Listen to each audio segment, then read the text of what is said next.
Good day mga ka-Diskarte Chicks! Nandito na naman tayo sa panibagong episode ng ating channel.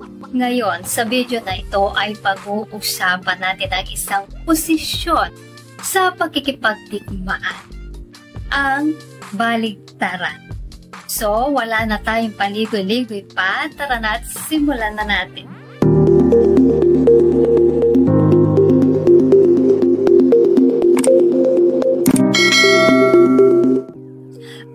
Posisyong baliktaran o alam nyo na yon mga guys, ay isang posisyon sa pagkikipagbakbakan ng mga mag-partner.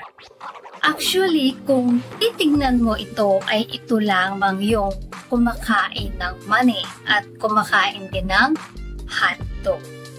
Yun nga lang ay sabay na ginagawa imbis na magkahiwalay. Usually, ginagawa po ito kapag mainit ang laban na at hindi sa simula ng bakbakan. Hindi lahat ng magjowa ay gumagawa nito. Siguro dahil hindi pa nila alam kung papaano. Yung iba naman ay hindi sila komportableng gawin ito. Yung iba naman ay may iba pa silang dahilan. Siguro, so depende na rin sa kung gaano kalalim ang inyong relasyon sa isa't isa. Usually, ang gumagawa nito ay talagang matagal na rin ang pinagsamahan. Pero sa mga gumagawa nito ay malamang nakikitaan nila ito ng matinding kasiyahan sa isa't isa sapagkat matinding pleasure at bonding ang pwede idulot nito basta ba consensual at komportable sila dito. Ano ba ang dapat nating isaalang-alang kapag gagawa kayo nito? Unang-una yung posisyon ninyo. Siguraduhin pareho kayong relax at ang posisyon yung hindi kayo nahihirapan. Mas maganda po kung pareho kayong naka-side.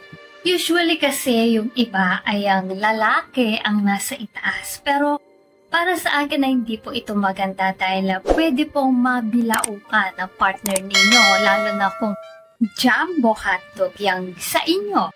Tapos wag masyadong matagal kasi nakakangalay ito at baka sumakit ang panga ninyo at mapano kayo. Kayo din, baka magaya kayo sa mga iba na nag-lock ang kanilang panga. Dapat tama po ang pagkakagawa, yung pareho kayong relax at komportable at sakto lang ang tagal ay maaaring maging isang source sa inyo ng variety sa mga ginagawa niyong positions. Maaari itong magbigay ng matinding pleasure at kaligayahan sa isa't isa. At mas mapapalapit pa siguro ang inyong bonding. O make sure na gagamit kayo ng mouthwash before and after. And make sure pareho din po kayong naghugas, no? Para mas okay din po. Di po ba? Sana ay may natutunan po kayo sa panibagong episode po natin ngayon. So kung may experience po kayo sa ganitong klase na topic, so please comment down below. Kung nagustuhan niyo po ang video na ito, ay huwag kalimutang mag-like, share, and subscribe para sa iba pang useful na content.